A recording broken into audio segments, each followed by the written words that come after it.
Hello everyone, this is Trex, and today we're watching How to Train Your Dragon. A young man named Hiccup talks about his homeland, the island of Berk, where Vikings live. Everything here is wonderful except for one thing: dragons, which the locals consider terrible pests. Others would have long since fled, but the Vikings have been fighting this threat for centuries. They are led by the legendary warrior chief Stoic the Vast, who, according to rumors, once tore off a dragon's head as a child.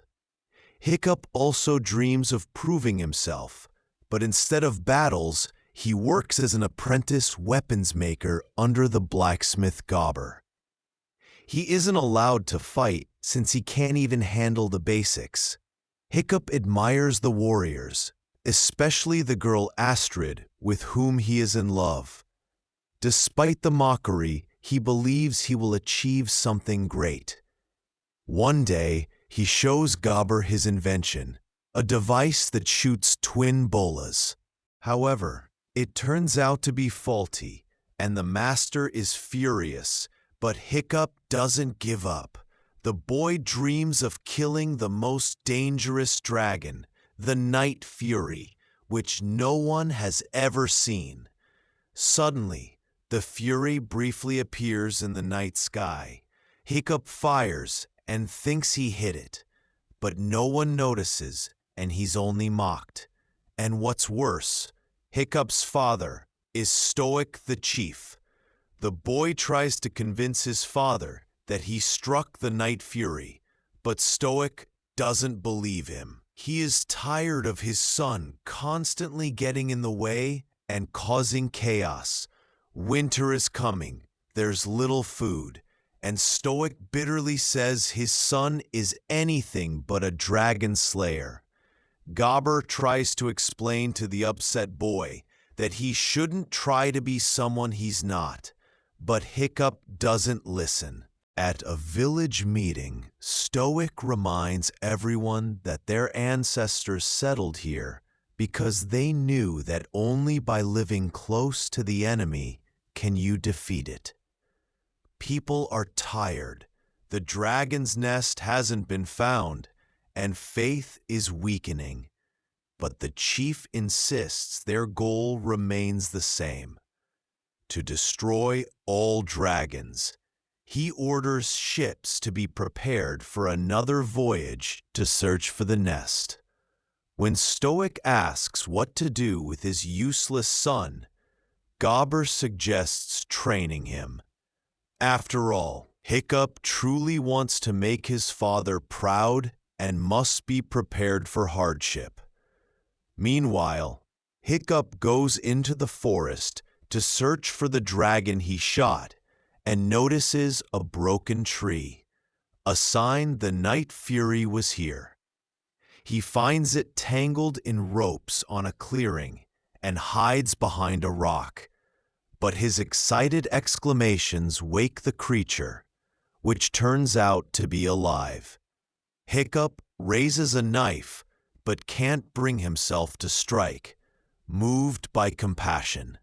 Instead, he frees the Fury. Back home, Stoic informs his son he has decided to train him to fight.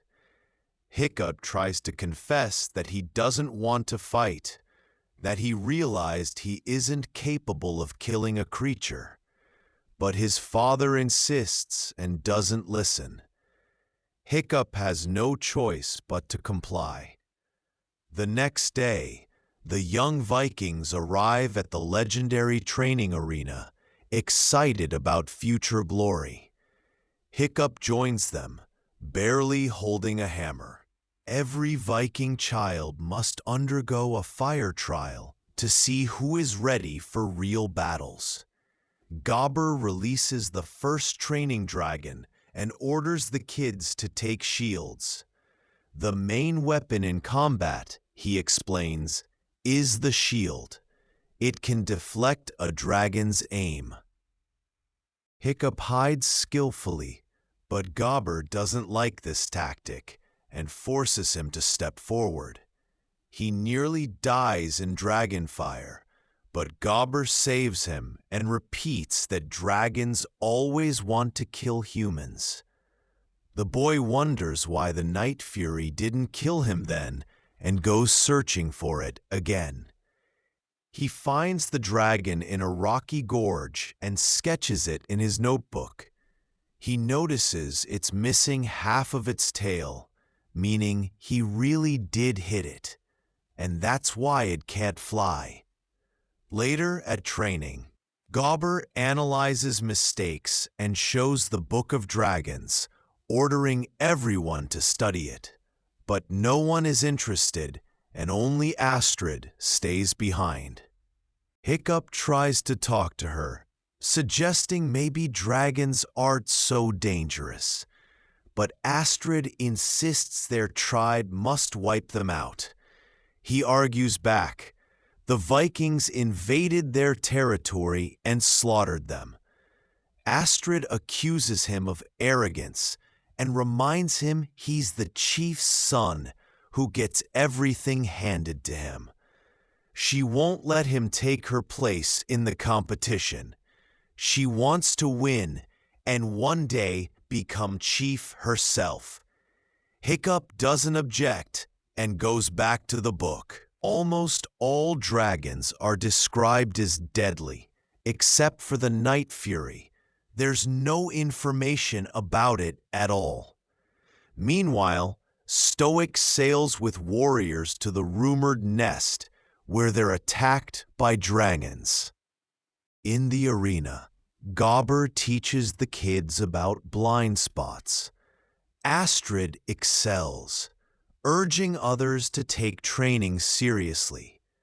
But Hiccup sneaks away to offer the Fury a fish, throwing down his knife to show peaceful intent. He notices the dragon has no teeth. They only appear during eating. He names him Toothless. The dragon shares his food with Hiccup, forcing him to eat raw fish in return. Trust grows, and Hiccup manages to touch him. From then on, Hiccup spends time with Toothless, inventing a tail prosthetic so the dragon can fly again. They practice together, learning to maneuver and balance. These secret lessons give Hiccup unexpected confidence in the arena. He outsmarts dragons without violence, astonishing everyone. Astrid grows suspicious and follows him, only to discover Toothless. Shocked, she tries to run, but Hiccup forces her to ride Toothless. The dragon playfully drops her mid-air until she apologizes. Then he takes them to the dragon's nest, where they discover a giant queen dragon controlling all others. Astrid insists they must tell Stoic, but Hiccup fears Toothless will be killed. They decide to keep it secret. At the final trial, Hiccup refuses to fight, declaring dragons shouldn't be killed. Stoic is furious and sounds the alarm.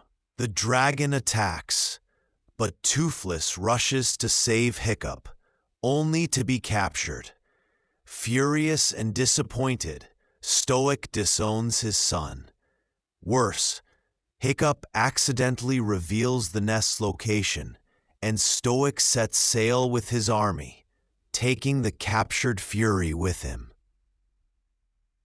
Determined, Hiccup rallies his friends and teaches them to ride dragons. They follow Stoic to the nest, where the monstrous queen emerges. The Vikings panic, but Stoic refuses to retreat. The massive dragon kills many warriors. Then, the youths arrive on their dragons, lifting everyone's spirits. Hiccup frees Toothless with Stoic's help, and together they face the queen.